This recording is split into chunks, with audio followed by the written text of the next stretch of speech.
The question on the table is, does Yahweh hate human sacrifice? The secondary question is, can human sacrifice equal atonement? Two-part question. First one is the primary. Does Yahweh hate human sacrifice? And that's going to be the easiest one to answer.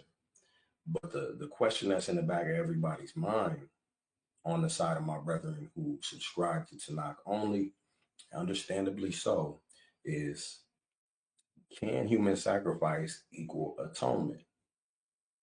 Before we answer any questions, today's presentation is about human sacrifice and whether or not they are abhorred or hated by Yahweh. No more, no less. That's it. I want everybody to focus on the topic at hand, because what we want to do going forward at Fire of God is, we don't want to open floodgates. We don't want to muddy waters. We want to make sure that when there's a conversation being had, it's had until it can't be had anymore, and that what's understood don't need to be further explained. Right? That's what Fire is all about. It says, and this will be the first in a series geared toward dispelling common misunderstandings about the Old Testament scriptures in order to bridge a gap between Tanakh and the New Testament writings. Now, through the Spirit of the Most High, I'm chilling with Yah, my wife, kicking back, and I see that Sonetter's live on his channel asking the same question. And you know what I see? I see Israelites, I see Christians, and they're trying to defend Yahweh, and they're trying to excuse certain things, because it looks like he condones human sacrifices to the onlookers and the spectators that want to dismiss the Bible, or want to say that something's wrong with the Bible, want to say that something's wrong with the events that occur in the Torah. And these whys and these what ifs, they're obviously driven by ignorance. They're obviously driven by cultural divides and these casts that are put over our scriptures. So it's our responsibility as stewards to give the right answers and make sure people have the right understanding. So it shows me that the Most High really got the correct thing going today in us putting this presentation together and visiting this topic. So before we step foot in the chapters and verses, we must first identify what we are looking for. This way, we will for this we will look at three key phrases, two of which are closely related and will point us toward exactly what sacrifice is and the different types of atonement the Tanakh speaks of. So the first word we want to look at is sabak. Zabak, this is Strong's H2076. Sometimes it's translated in the offer. Let's see. The definition is to slaughter an animal, usually in a sacrifice, to kill, offer, do sacrifice, or slay a sacrifice. Slaughter, sacrifice, slaughter for eating, for divine judgment. Is translated to sacrifice or sacrificed over 75 times in the King James Bible. It's translated to offer or offered over 30 times in the King James Bible. As you can see below in the lower half of the screenshot on the left, you can see all the times that it's translated and the different words that it's translated to. This is important because we want to be transparent about the words we're talking about. Each word we're going to look into isn't going to be these three main ones, but these three main ones they're just important. You know, I feel like we're heavy-handed in seeing them in the scripture, so we might as well visit those directly. Okay.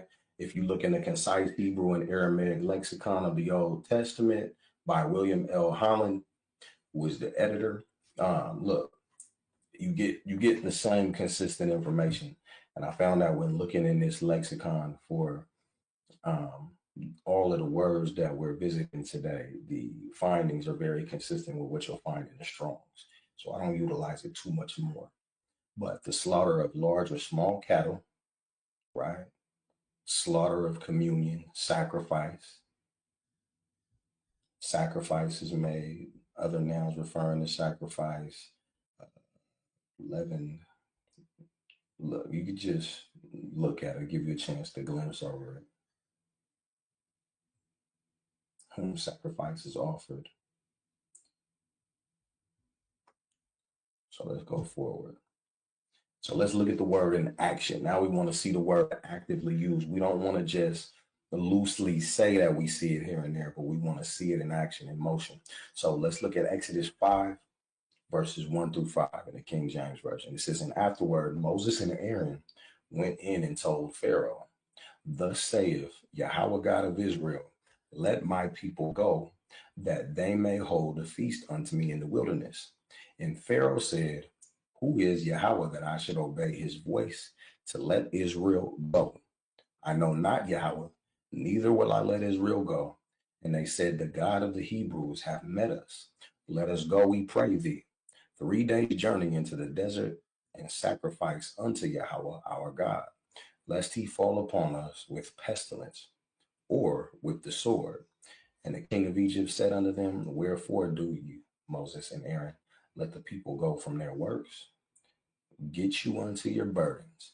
And Pharaoh said, behold, the people of the land now are many, and you make them rest from their burdens. Long story short, that word sacrifice, where it says in verse 3, let us go and sacrifice to our God, that word highlighted in yellow, that's the word zabak. That's it in action.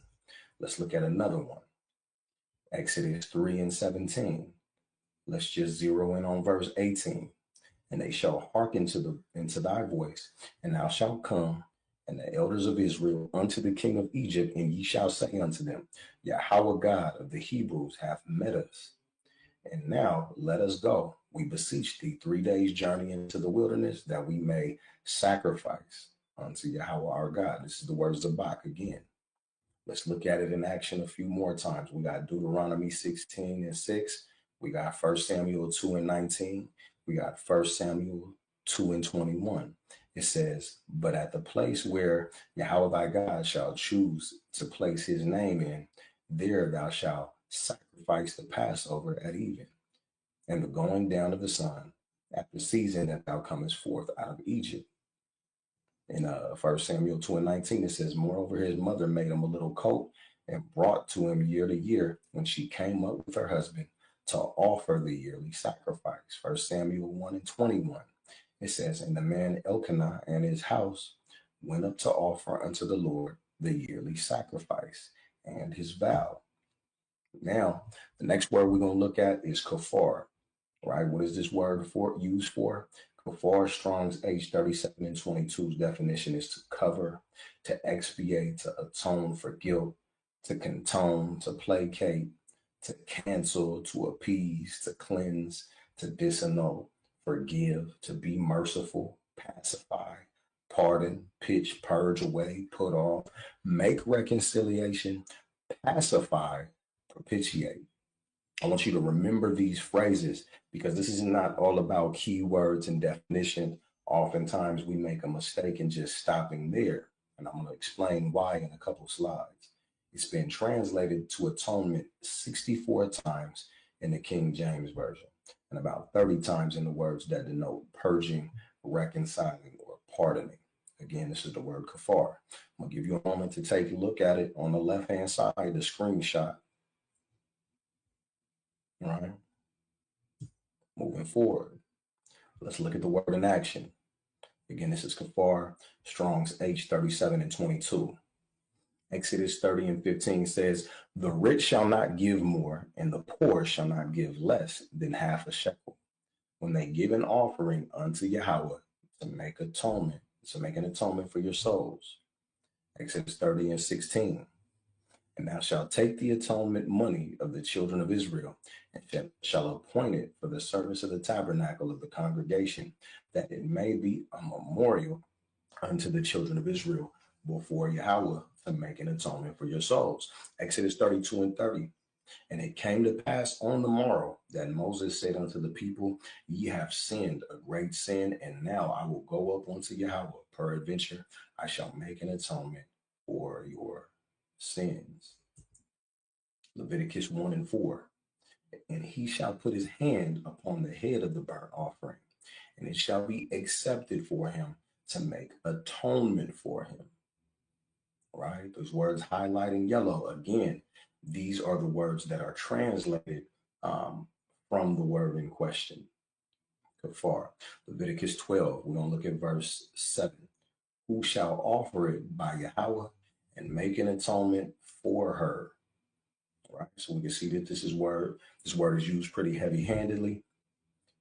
We find it in Psalms 79, 6 and 11, or 6 and 9 is the verse is located at. The third word we're going to look at is kippur, like Yom Kippur, the Day of Atonement. This is Strong's H 37 and 25. The definition is expiation or atonement in the plural sense. So this word is used particularly for atonement for many. So let's look at it in action. Exodus 29 and 36. And thou shalt offer every day a bullock for a sin offering for atonement. And thou shalt cleanse the altar when thou hast made atonement for it. And thou shalt anoint it and sanctify it. Chapter 30, verse 16. And thou shalt take the atonement money of the children of Israel. Leviticus 23 and 27. Also on the 10th day of the 7th month, there shall be a day of atonement, and it shall be a holy convocation. And we see it used actively a few more times, two more times in the book of Leviticus. We see it used another time in the book of Numbers. It's pretty consistent. Fourth word, because I had to throw in this bonus one. This one is also interesting because there's actually several words used for offering and sacrifice and so on and so forth. But this one is pretty interesting as well. It's Olah, Strong's H 59 and 30. So the definition is to ascend up or to holocaust as going up in smoke, burnt offering, sacrifice. It's translated to offering 169 times in the King James, and offerings 77 times.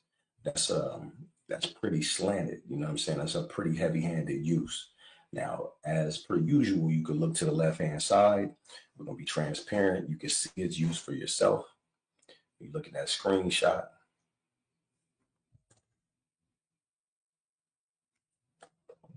This way, you can kind of map out the research that you're going to do independently if you want to go say, look into these words for yourself, right?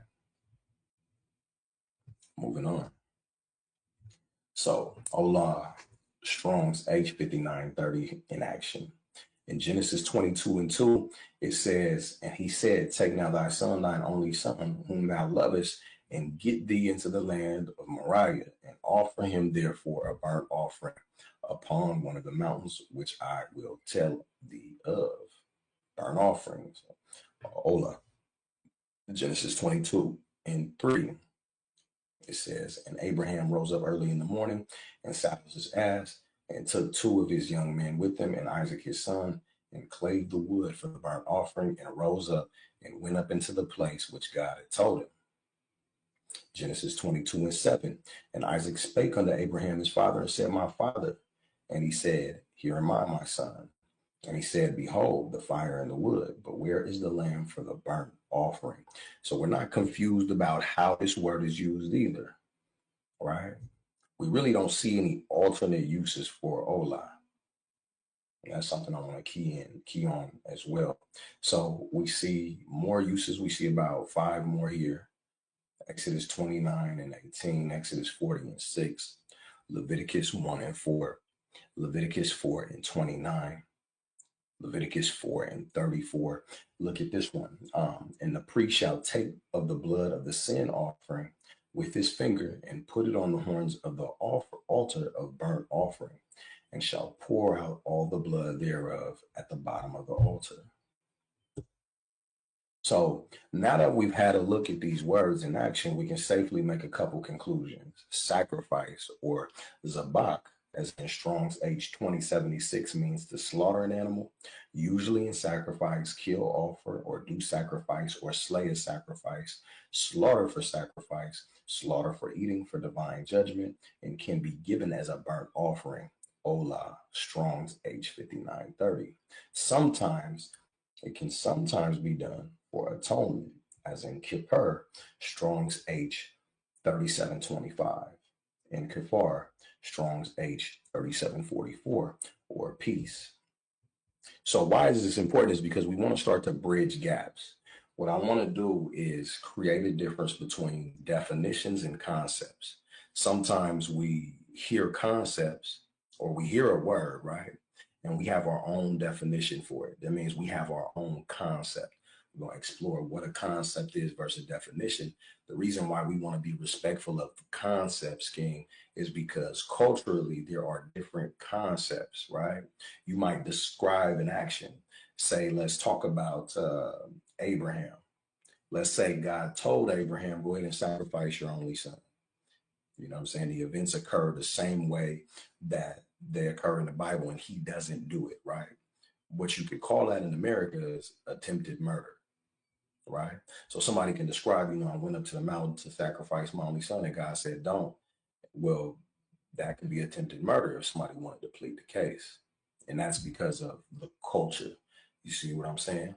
So we want to make sure we're looking at what the culture is saying and that we're not making things up on our own. This is the way that we will bridge the gap between the ancient language and the modern is by taking a look at etymology.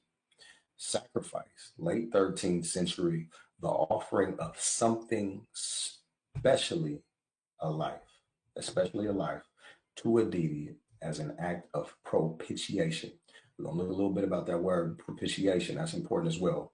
For propitiation, homage, etc.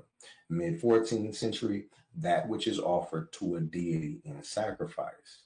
Let's see, from the Old French, sacrifice, offering. 12th century from the Latin, sacrificium, from sacrificius, performing priestly functions or sacrifices, etymologically, making scared, from sacra, sacred rites, properly neuter plural of sacer or sacred, see sacred, a combining form of facere, to make, to do, the root to set, put, originally especially of Christ's propitiation offerings of himself for the world. That's a superimposition. So we're going to look over that. This is how the world views Christ. So that's a culture within itself. The main thing that we want to honor is the etymology of the word, not what history says about where the word is used in a religious sense, because that's, obviously there's bias in there. Sacrificium is glossed in Old English by goodness, the general sense of act of giving up a desirable thing for a higher object or to a more pressing claim. So this is important right here. The act of giving up a desirable thing for a higher object or to a more pressing claim. You sacrifice time for what? Money. You sacrifice what you want for those you love, right? It's an exchange. Something given up for the sake of another is recorded from the 1590s baseball sense, a hit made by the batter not to get himself a base, but to enable another player to advance. 1880. Right, let's view this further as a concept. Now that we have defined these words Hebraically and we have seen them in action, we must make sure we're actually nailing down the concepts of sacrifice or even atonement before we can address the topic properly. I can't stress this enough, family. If we watch this with a bias, if we watch this without the willingness to nailing down the concept or agreeing to the concept, then we miss the whole point, right? So what is a concept? A concept is an abstract idea or a general notion. You understand that? A notion. A concept, and this is the difference between a concept and a definition. We want to make sure we paint this contrast pretty clear. A concept is a mental representation of an idea or an object, while a definition is a specific statement that explains the meaning of that concept or word. In essence, a concept is the what in our minds, and the definition is how we express it verbally, right? So let's say I say wife to a Chinaman, and he don't speak no English. He's not going to understand that I'm talking about a woman and a woman that I'm married to. So I would have to find other ways, maybe even sign language, to get this idea of cross But there's a point that we'd be able to get to where he would understand it, because in concept, there's marriage everywhere. You understand what I'm saying? There is the binding of male and female everywhere. So the concept of marriage exists where that word may not. This is why we have different languages. This is why we have translations. You understand what I'm saying? So let's elaborate further. Concepts. A concept is a general idea or understanding that we have about something. It's the mental image, the way we perceive and think about an object, idea, or process. For example, the concept of a dog includes your mental picture of a dog, your understanding of what defines a dog: four legs, fur, uh, and your knowledge of different breeds. Definition, however, definition is a statement that provides the exact meaning of a term or concept.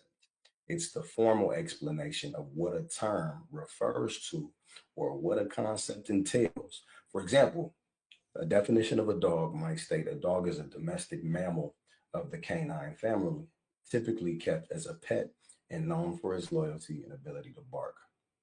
Relationship. A definition is a way of expressing a concept. We use definitions to clarify and communicate. All right.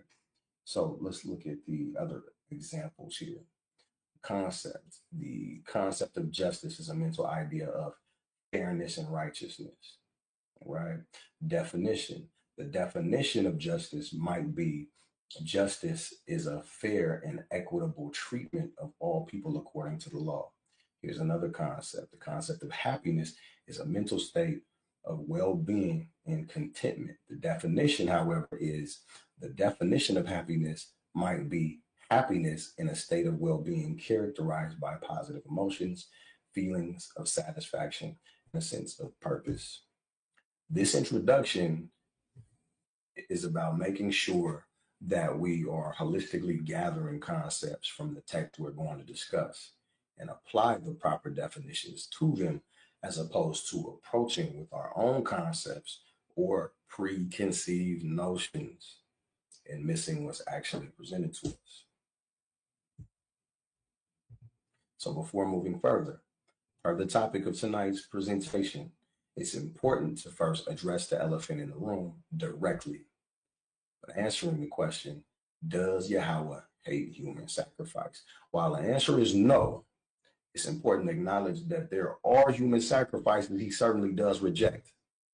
Leviticus 18 and 21 and Deuteronomy 18 and 10 both speak of a disdain Yahweh has for anyone who will make or let his sons and daughters pass through the fire unto Molech or any other gods, right? That's something that we can all agree on. Without the shadow of a doubt, these are sacrifices Yahweh hates, but in no way can we say this means Yahweh hates human sacrifice.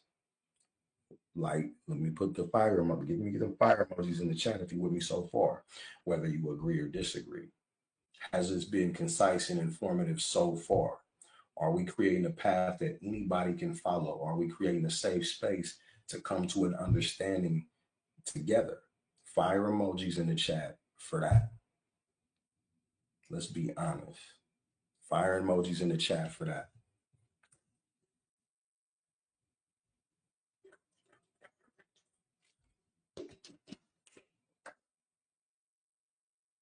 All praises to the Most High, man. What we got in here?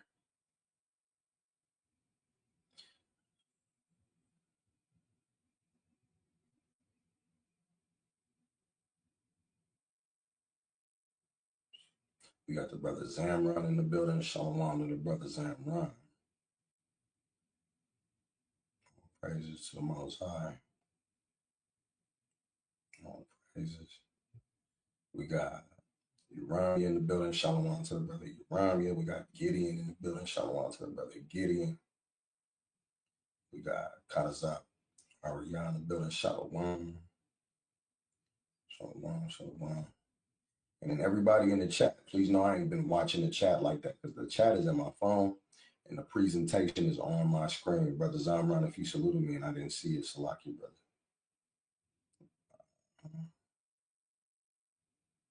All praises to the Most High. So let's move a little further. So we're going to look at a case now, right? Case 1A, Judges chapter 11, verse 29 through 40.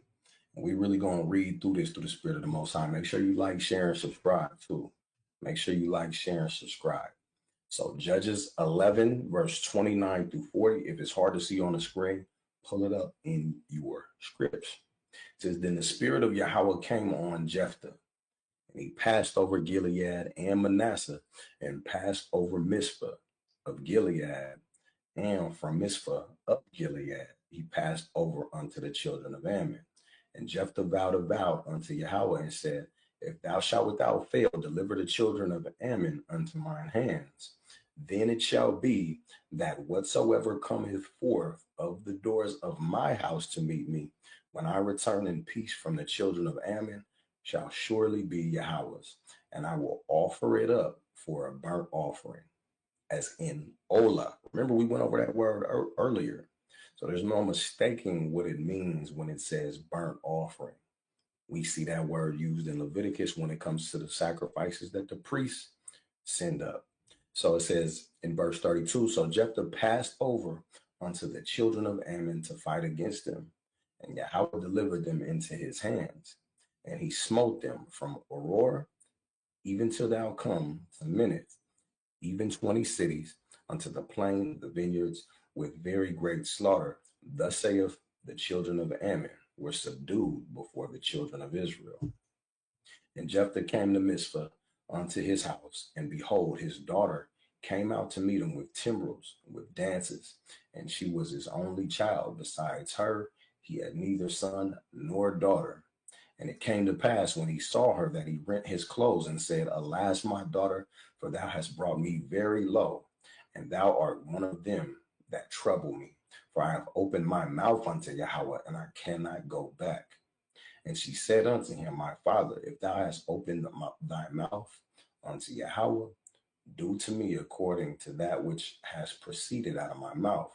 For as much as Yahweh hath taken vengeance for thee of thy enemies, even of the children of Ammon. And she said unto her father, let this thing be done for me.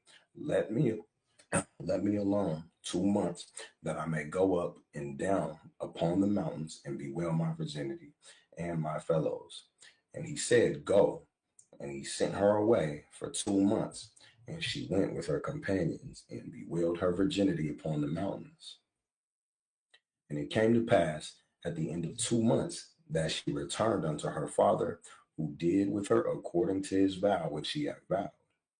And she knew no man. And it was a custom in Israel that the daughters of Israel went yearly to lament the daughter of Jephthah the Gileadite 4 days in a year. So the takeaway of case one is this. We can clearly see that Yahweh does not hate human sacrifice in general. And while this was not a sacrifice he asked for, it was a sacrifice he accepted. The proper understanding is that Yahweh hates sacrifices to other gods and sacrifices not offered properly. An example of this is Leviticus 22 and 23. Either a bullock or a lamb that have anything superfluous or lacking in its parts, that mayest thou offer. A free will offering, but for a vow it shall not be accepted. So there are sacrifices that Yahweh rejects, right? But the one we just read about was a human sacrifice. It was not rejected, it was accepted.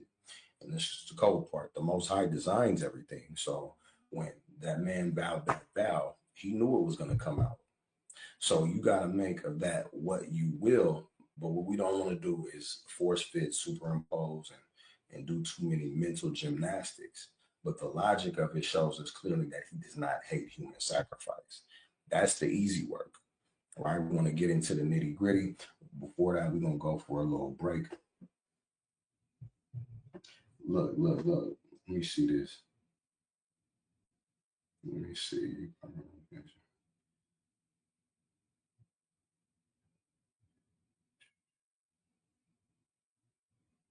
What's going on here? If it's high level, then he would accept GOC to come on the panel. This live was inspired by Zeno concerned about see only until GOC only can. understand. This is important. The nation wants to hear from both parties and topics about human sacrifice. That's it. That's right, Zamran. It's about human sacrifice, and that's it. I don't know if you talked to Bez, but he hit me up. I told him once the presentation is done, y'all can click up about the presentation, and I'm gonna come on y'all's channel. Y'all can actually hot seat me about the presentation. I don't know if you talked to him about that, but I would make sure that y'all just digest the presentation and get any concerns you have about the information that's presented. And then we'll come together and then have a conversation on your channel about it after the presentation is over. But this is inspired by GOZ. You know, you guys shook things up, and I saw that. Look, we're falling short on being able to answer some of these questions. So, you know, all praises to the Most High for using y'all in that way. So let's get back to the presentation. Let's add it to the stage. Let me do my thing. So case 2A. Case 2A. We're looking at 1 Kings chapter 13, verses 1 through 3. And behold, there came a man of God out of Judah by word of Yahweh unto Bethel. And Jeroboam stood by the altar to burn incense, and he cried against the altar in the word of Yahweh and said, O altar, altar, thus saith Yahweh, behold, a child shall be born unto the house of David, Josiah by name, and upon thee shall he offer, as in the words of Bach, the priests of the high places that burn incense upon thee, and men's bones shall be burnt upon thee, and he shall give a sign the same day, saying, this is the sign which Yahweh hath spoken. Behold, the altar shall be rent, and the ashes that are upon it shall be poured out. So right now, we see some striking detail. We went over the words of Bach earlier. It means to slaughter in the name of sacrifice or for food. Those are the two alternatives. Ritual killing, right? So what we got to do is pause. There will be a sacrifice, and it says that the offering will be priests of the high places that burn incense upon the same altars, right? So let's move forward. When we visit the actual events as they occur in 2 Kings chapter 23, verses 15 through 17, it says, moreover, the altar that was at Bethel and the high place which Jeroboam the son of Nebat, who made Israel to sin, had made, both that altar and the high place he brake down, and burned the high places, and stamped it small to powder, and burned the grove. And as Josiah turned himself, he spied the sepulchres that were there in the mount, and sent and took the bones out of the sepulchres and burned them upon the altar, and polluted it according to the word of Yahweh, which the man of God proclaimed, who proclaimed these words. Then he said, what title is that I see? What title is it that I see? And the men of the city told him, it is the sepulchre of the man of God, which came from Judah, and proclaimed these things that thou hast done against the altar of Bethel, and all the house also of the high places that were in the cities of Samaria, which the kings of Israel had made to provoke Yahweh to anger. Josiah took away and did to them according to all the acts that he had done in Bethel, and slew Zabak, all the priests of the high places that were upon the altars, and burned men's bones upon them, and returned to Jerusalem. So what's the takeaway of case 2? Addressing 1 Kings 13, 1 through 3, and 2 Kings 23 to 15 and 17 directly, we do see again that there was a human sacrifice offered, as in Zabak, to Yahweh. We see that it was prophesied to happen, and that afterward Yahweh promised that he was going to end up destroying Judah for the long list of offenses. But if we slow down and consider the previous chapter in verses 15 through 20, Yahweh actually promises Josiah to allow him to see his grave in peace and wait to destroy Judah after his time. And what is this called? This is called a kafar, a temporary kafar, or propitiation, which is definitively peace, pacification, reconciliation, etc., etc. So while in concept, we're not seeing what we think of when we see the Levitical priests and we see somebody coming up with official offerings to the temple from year to year, and we don't see peace offering, we don't see a sin offering. We can't be tied up in that. And we can't be tied up in apocalypto and have this imagery in our mind that tells us that unless a sacrifice is done this way and this way, it is therefore not a sacrifice. It's the actions that occur afterward. It's Yahweh's sentiments afterward, just as much as it's the actions that lead up to it, right? So we use some of these words and we find out if it's fitting the same concept we've been looking for, the concept of sacrifice. Here we see the concept of sacrifice, but furthermore, we see it coupled with the concept of atonement or propitiation. Let's look at 2 Kings 22 and 15, what led up to the events of 2 Kings 23. It says, and she said unto them, thus saith Yahweh, God of Israel, tell the man that sent you to me, thus saith Yahweh, behold, I will bring evil upon this place and upon the inhabitants thereof, even all the words of the book which the king of Judah hath read, because they have forsaken me and have burned incense unto other gods, that they might provoke me to anger with the works of their hands. Therefore my wrath shall be kindled against this place, and shall not be quenched. But the king of Judah, which sent you to inquire of Yahweh, thus shall ye say to him, thus saith Yahweh God of Israel, as touching the words which thou hast heard, because thine heart was tender, and thou hast humbled thyself before Yahweh, when thou heardest what I spake against this place and against the inhabitants thereof, that they should become a desolation and a curse, and hast rent thy clothes and wept before me, I also have heard thee, saith Yahweh. Behold, therefore I will gather thee unto thy fathers, and thou shalt be gathered into thy grave in peace, and thine eyes shall not see the evil which I will bring upon this place. And they brought the king word again. So again, this is temporary kafar or propitiation, which is definitively peace, pacification, or reconciliation. Fire emojis in the chat. Fire emojis in the chat. Now, family, I don't want the bickering back and forth in the chat. This is a family event. This is edification for everybody.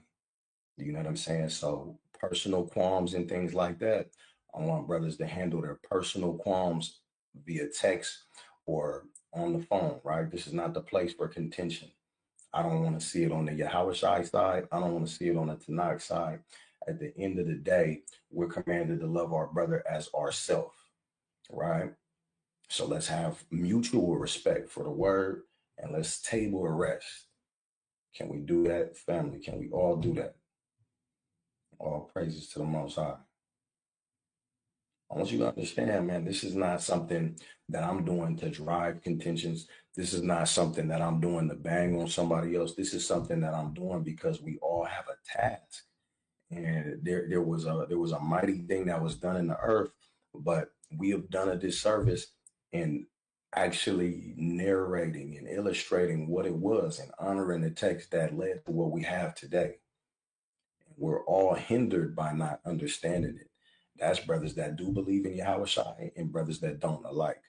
I want you to understand that the brothers that believe in Yahweh Shai at this point are not at an advantage because we don't even believe on Yahweh Shai the correct way. And we're going to be uncovering that in the future as well. So I want everybody to exercise humility and understand that we got a lot of growing to do.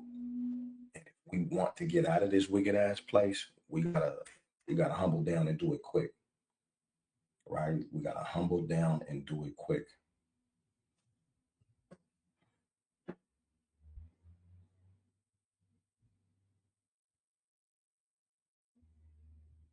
So let's keep going. But what do we see here? Let me get ones in the chat if we see temporary propitiation, atonement. Twos in the chat if that's not what we see. Two in the chat if it's something else. And for those that put twos in the chat, let's talk about what it is that we see. If it's not a temporary propitiation, if it's not a one, what is it with your twos? Ones in the chat, twos in the chat. Let's vote up. Come on. It don't matter what side of the aisle you stand on. The true answer is the true answer. Right?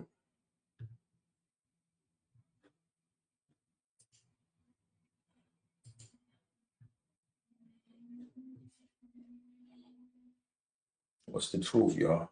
Ones in the chat. If Josiah earned a temporary reconciliation, pacification, temporary peace. Twos in the chat if he didn't. Are we walking together?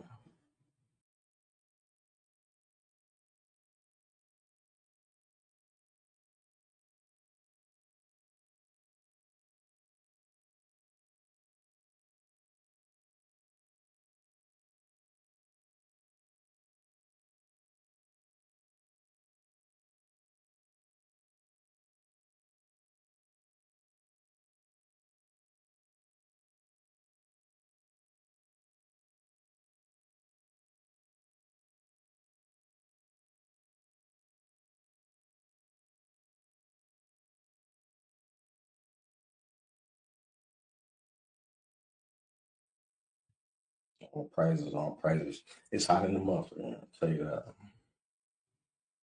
Let's get back to it. So let's take this presentation a step further.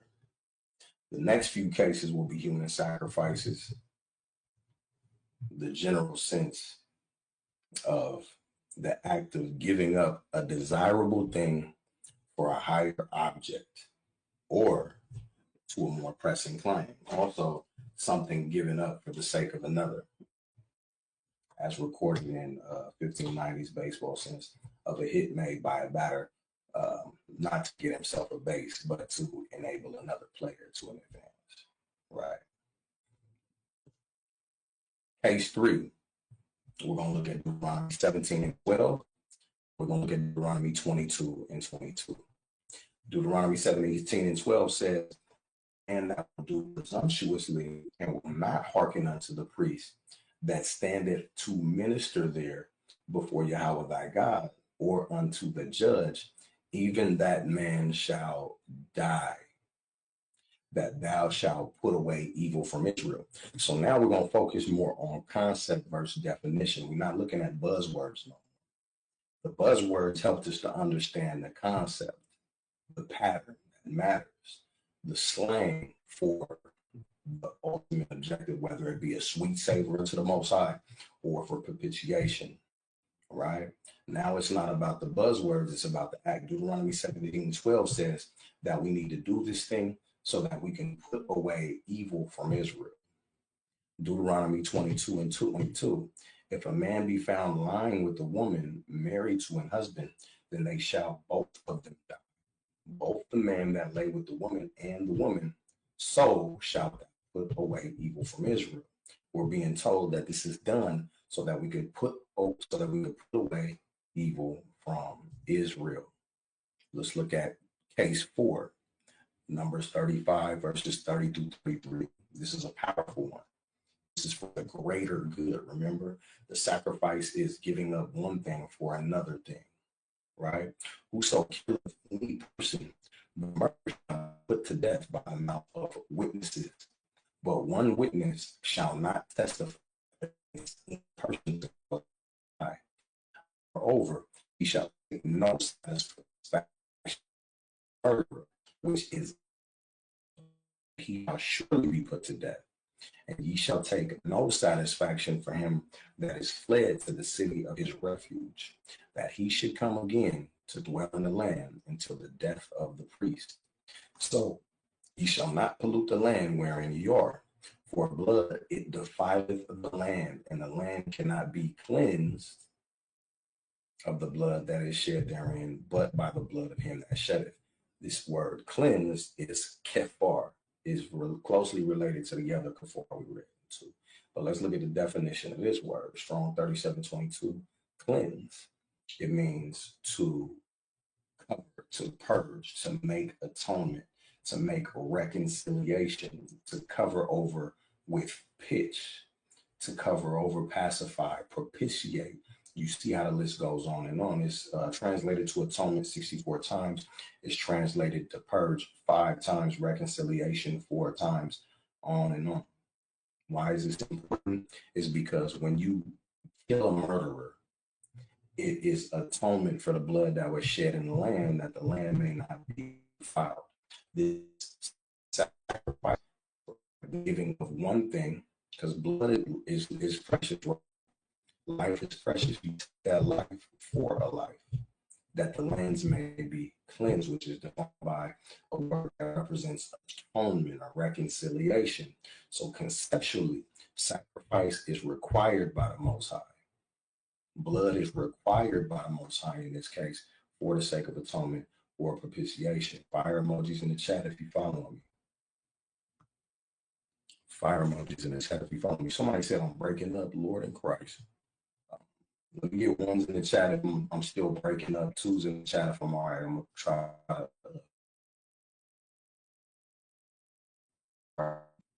Am I still breaking up? Am I still breaking up? Let me know.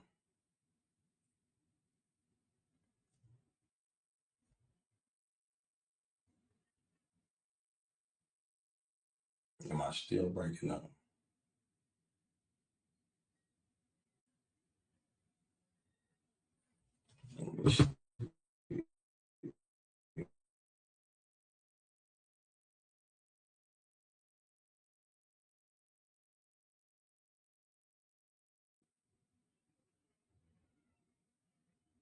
How about now, family? How about now? How about now?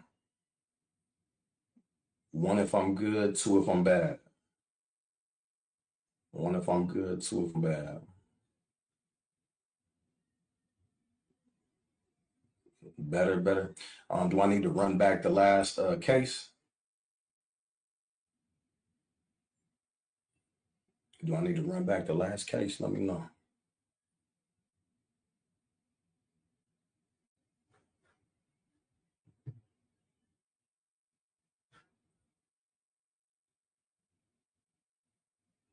Run it back, Con. I'm gonna run it back. So case 4 is Numbers 35.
Yeah, the devil trying to stop this. Am I back? Am I clear? Am I back? Am I clear?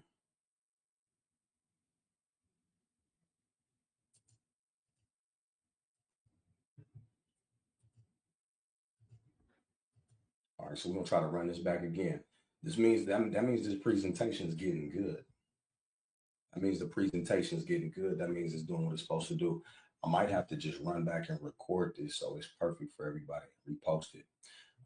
So again, the case we're looking at now is case number 4, and it's numbers 35 and 30 through 33. Y'all just let me know if it fall off again. So it says, whoso killeth any person, the murder shall be put to death by mouth of witnesses. But one witness shall not testify against any person to cause him to die. Moreover, ye shall take no satisfaction for the life of a murderer, which is guilty of death, but he shall be surely put to death.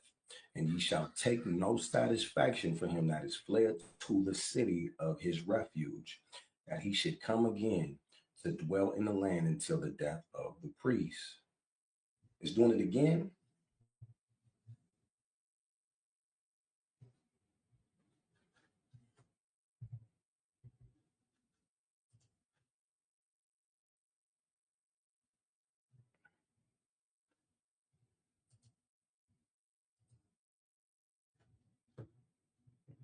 It's doing it again.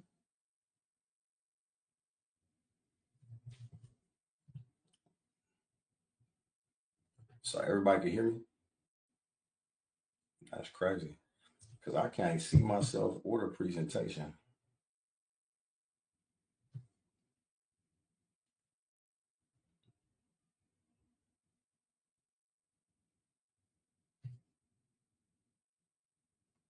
That's nuts.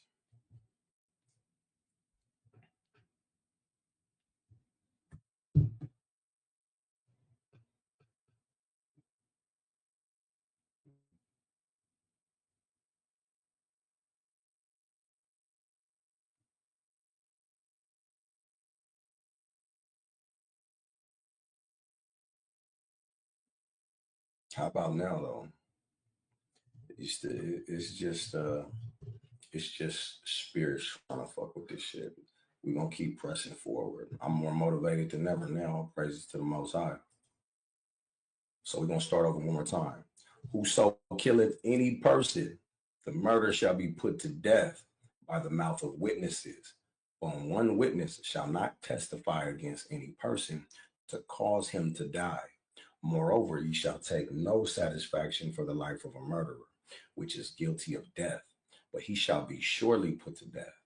And ye shall take no satisfaction for him that is fled to the city of his refuge, that he should come again to dwell in the land until the death of the priest. So ye shall not pollute the land wherein ye are, for blood it defileth the land, and the land cannot be cleansed, but by the blood of him that shed it.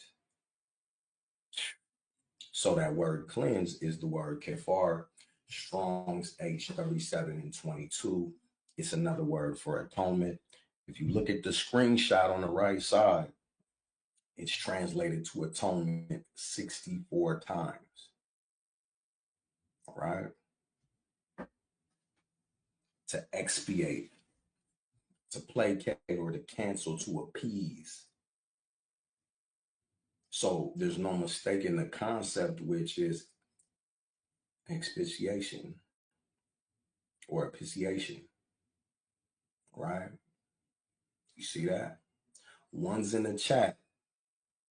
If you can see the Most High requiring sacrifice, he's requiring the gift, or he's requiring the taking of one thing in exchange for something greater, in exchange for a greater good, to put evil out of the land, to cleanse the land of the blood that is shed in it. One's in the chat if this is a sacrifice for atonement or propitiation. Two's in the chat if it's something else. Two's in the chat if it's something else. Call Allah Yahweh. Call Allah Yahweh.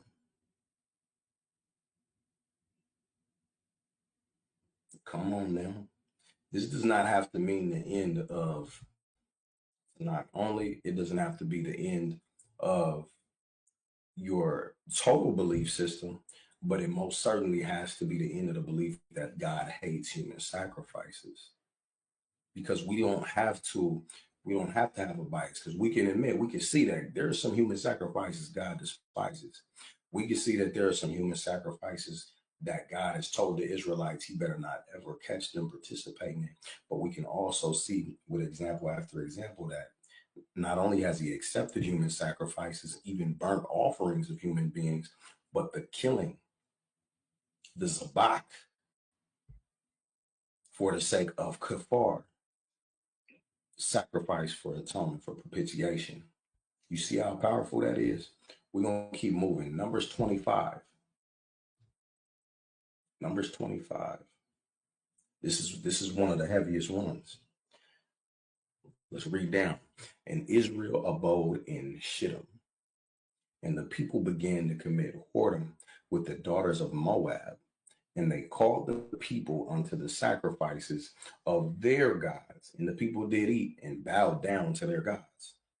And Israel joined himself unto Baal Peor. And the anger of Yahweh was kindled against Israel. And Yahweh said unto Moses, take all the heads of the people and hang them up before Yahweh against the sun, that the fierce anger of Yahweh may be turned away from Israel. What is it called when the fierce anger of Yahweh is turned away? There's a concept for this, and it's encapsulated in a few different words. And Moses said unto the judges of Israel, slay ye every one his men that were joined unto Baal Peor. And behold, one of the children of Israel came and brought unto his brethren Midianitish woman in the sight of Moses, and in the sight of all the congregation of the children of Israel, who were weeping before the door of the tabernacle of the congregation. And when Phinehas, the son of Eleazar, the son of Aaron, the priest, saw it, he rose up from among the congregation and took a javelin in his hand. And he went after the man of Israel unto the tent and thrust both of them through, the man of Israel and the woman through her belly. So the plague was stayed from the children of Israel. God damn it. So we confirmed earlier that atonement is to cover, expiate, or atone for guilt, to condone, to placate, or to cancel, to appease, to cleanse, to disannul, to forgive, to be merciful, to pacify, to pardon, to pitch, purge away, put off, to make reconciliation, to pacify, propitiate. What we see in this passage is pacification, reconciliation, or propitiation in verse 8.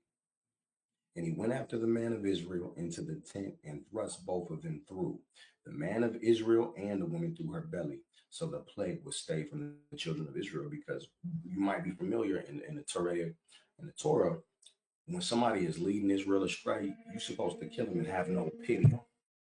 When you have pity on them, that's something the Most High don't like. That's condoning evil. So this act that Phinehas committed, it was sacrificing, it was taking life, and it turned away God's wrath, which is propitiation, if you can receive it. If you could receive it.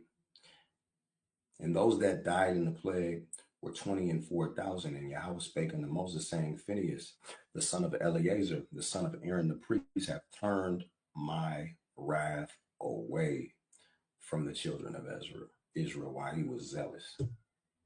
Let's look at Joshua 7. Joshua 7, the implications of this are heavy.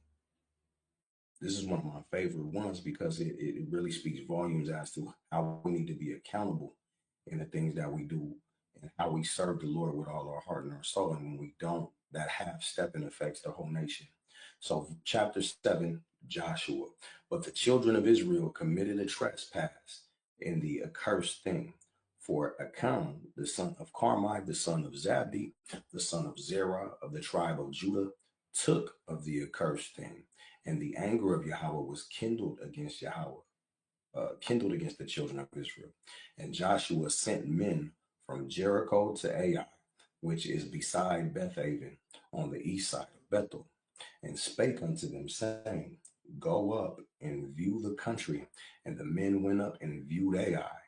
And they returned to Joshua and said unto him, let not all the people go up, but let about 2 or 3,000 men go up and smite Ai, and make not all the people to labor thither, for they are but few. So this is cold. You know, Israel's on a roll conquering all these mighty nations, and they're thinking Ai, you know, they slipping, there's only a few of them. There's not even a need for the whole army to go up, but they're stopped in their tracks, right?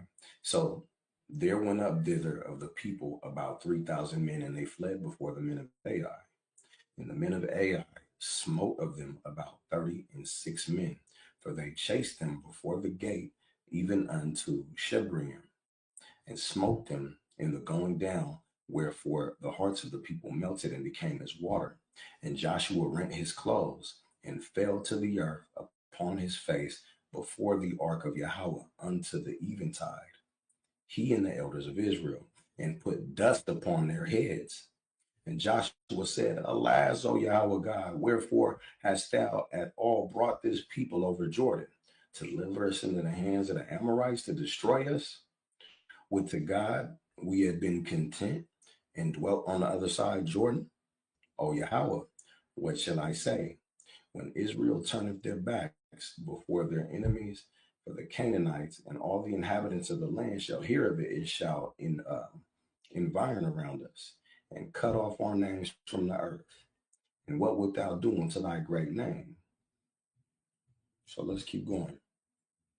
Verse 11, it says, Israel has sinned, and they also transgressed my covenant, which I have commanded them.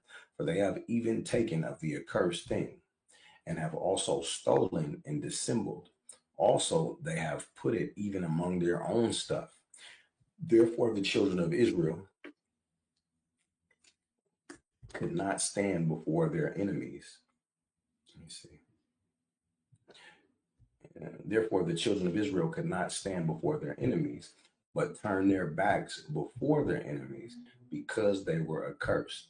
Neither will I be with you anymore, except ye destroy the accursed thing from among you. Up, sanctify the people, and say, Sanctify yourselves against tomorrow. For thus saith Yahweh God of Israel, there is an accursed thing in the midst of thee, O Israel. Thou canst not stand before thine enemies until ye take away the accursed thing from among you. In the morning, therefore, ye shall be brought according to your tribes. And it shall be that the tribe which Yahweh taketh shall come according to the families thereof, and the family which Yahweh shall take shall come by households, and the households which Yahweh shall take shall come man by man. And it shall be that he that is taken with the accursed thing shall be burnt with fire, and he and all he hath, because he hath transgressed the covenant of Yahweh, and because he hath wrought folly in Israel. And Joshua rose up early in the morning and brought Israel by their tribes. And the tribe of Judah was taken, and he brought the family of Judah, and he took the family of the Zerhites, and he brought the family of the Zorites, man by man, and Zabdi was taken. And he brought his household man by man, and Achan, the son of Carmi, the son of Zabdi, and the son of Zerah, the tribe of Judah, was taken. And Joshua said unto Achan, my son, give, I pray thee, give, I pray thee, glory to Yahweh God of Israel, and make confession unto him. And tell me now what thou hast done. Hide it not from me. And Achan answered Joshua and said, Indeed, I have sinned against Yahweh God of Israel, and thus have I done.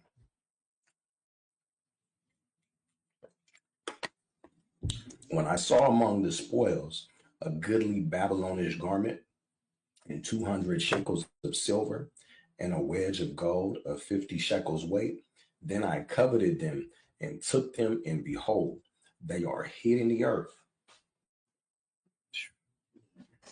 They are hid in the earth in the midst of my tent, and the silver under it. Let's keep going.